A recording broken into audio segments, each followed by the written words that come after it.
సికింద్రాబాద్లోని బన్సీలాల్పేటలో double bedroom పనులకు శంకుస్థాపన అనంతరం మంత్రి కేటీఆర్ మాట్లాడుతున్నారు. లైవ్ చూద్దాం.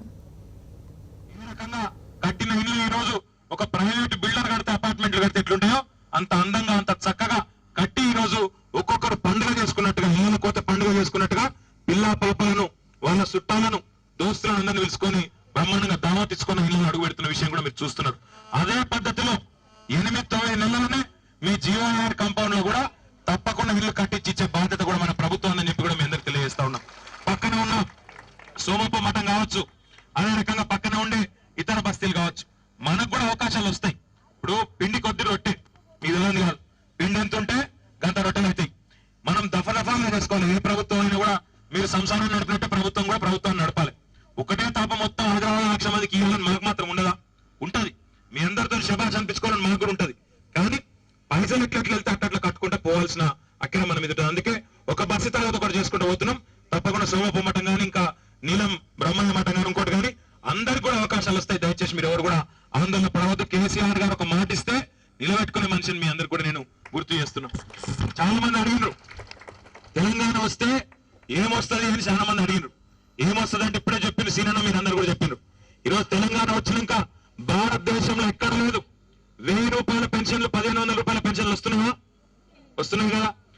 తెలంగాణ వచ్చినాకనే ఈ రోజు మన పేద బిడ్డలకు హైదరాబాద్ లో ఉండే బేగంపేటలో ఉండే ముఖ్యమంత్రి మనోడు ఏ సన్న బియ్యంతో అన్నం తింటున్నాడో అదే సన్న బియ్యంతో పేద బిడ్డల కడుపులో కూడా వాళ్ళు కడుపు నిండా బువ్వ పెడుతున్న ప్రభుత్వం తెలంగాణలో వచ్చిందా? తెలంగాణ వచ్చినాకనే జరిగింది కదా. అదే రకంగా మీకు బియ్యం పెరిగింది కదా. 6 కిలోలు ఇంట్లో ఎంతమంది ఉంటే అన్ని 6 కిలోలు. దేశంలో ఎక్కడ లేవు ఈ కార్యక్రమాలు. అదే రకంగా డబుల్ బెడ్రూమ్ ఇల్లు ఇది కూడా దేశంలో ఎక్కడ లేని కార్యక్రమం. దీంతో పాటు ఇక్కడ ఇంతమంది అక్క చెల్లెలు ఉన్నారు. మీ అందరికి తెలిసి ఆడపిల్ల పుడితేనే బరువు అనుకునే పరిస్థితులు, ఆడపిల్ల పుట్టిందంటేనే ఆ తల్లిని కొంత ఇబ్బందికరంగా చూసే పరిస్థితులు. మన అట్లాంటి రోజుల్లో ఈ రోజు ఒక మనసున్న ముఖ్యమంత్రి కాబట్టి కేసీఆర్ గారు ఎవరు అడగకపోయినా మీరు ఎవరు దరఖాస్తు చేయకపోయినా ఏం చేసిండు ఆయన? పేదవాళ్ళు ఎవరైనా కులంతో నిమిత్తం లేకుండా ఎస్సీలైనా ఎస్టీలైనా బీసీలైనా మైనారిటీలైనా ఎవరైనా కూడా ఒక ఆడబిడ్డ పెళ్లి చేసుకుంటుందంటే ఆడపిల్ల పెళ్లి కోసం పెళ్లి ఖర్చులకు పెళ్లి కంటే 15 రోజుల ముందే ఆ అమ్మాయి అకౌంట్ లో 51,000 రూపాయలు కళ్యాణ లక్ష్మి పేరుతో షాది ముబారక్ పేరుతో ఇస్తున్న ప్రభుత్వం తెలంగాణ ప్రభుత్వం అని చెప్పి కూడా మీకు గుర్తు చేస్తున్నా. ఇక్కడ మా ఆటో అన్నదమ్ములు ఉన్నారు, ఆటో నడుపుకున్న ఉన్నారా? ఒకసారి శైలి ఆటో అన్నది ఎక్కడున్నారు? ఎవరన్నా ఆటో డ్రైవర్ల గురించి గతంలో ప్రభుత్వం ఆలోచించిందా?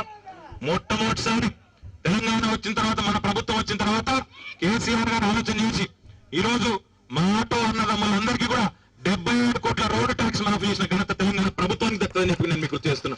అదే రకంగా ఆటో అన్నలు రోడ్డు ఎక్కిందంటే రోడ్లు ఎట్లనో మీకు ఎరికే. రోడ్ల మీదకి వచ్చినామంటే ఇక్కడ ఏమైతుందో తెలియదు, ఎక్కడ టక్కర్ అవుతుందో తెలియదు. అందుకే ఏమన్నా వాళ్ళకి ఏమైనా అయితే కుటుంబమే రోడ్డు మీద పడుతుందన్న బాధతోని మొత్తం 9.5 లక్షల మంది ఆటో డ్రైవర్లు కానీ ప్రైవేట్ రంగంలో పనిచేస్తున్న డ్రైవర్లు కానీ వాళ్ళందరికీ ఉచితంగా 5 లక్షల ప్రమాద బీమా ఉచితంగా ఒక్క పైసా మీకు కలగకుండా కలిగించిన నాయకుడు కేసీఆర్ గారు అన్న విషయాన్ని కూడా గుర్తు చేస్తా ఉన్నా. చాలా మంది చాలా అడుగుతున్నారు ఏం చేసిండ్రు 18 నెలల అని ఎగిరెగిరి పడుతున్నారు కొంతమంది. చాలా చేసినాం, ఇంకా కూడా చాలా చేసేది ఉన్నది. ఈ 18 నెలల కిందట కిరణ్ కుమార్ రెడ్డి గారు మన ముఖ్యమంత్రి ఉండే ఆయన అన్నాడు తెలంగాణ ఏర్పడే సమయంలో ఏమన్నాడు? మీకు తెలంగాణ ఏర్పడితే చిమ్మ చీకట్లు అయిపోతుంది మొత్తం తెలంగాణ, మొత్తం ఆంధ్రాలో కరెంట్ ఉత్పత్తి కేంద్రాలు ఉన్నాయి, మీకు తెలంగాణ కరెంటు వాడకం ఎక్కువ ఉన్నది, మరి మీకు రేపు కరెంట్ ఎన్నికలు వస్తుందని మాట్లాడాడు కిరణ్ కుమార్ రెడ్డి.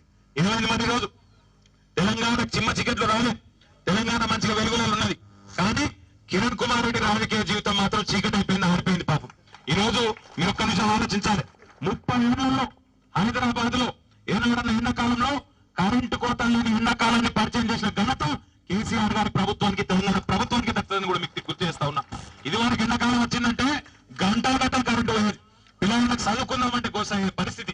మరి అట్లాంటి రోజుల నుంచి ఈ రోజు ఎండాకాలంలో కూడా కరెంటు కోత లేకుండా చేసినాం. భవిష్యత్తులో హైదరాబాద్ లో రెప్పపాటు కూడా కరెంటు పోకుండా చేసే బాధ్యత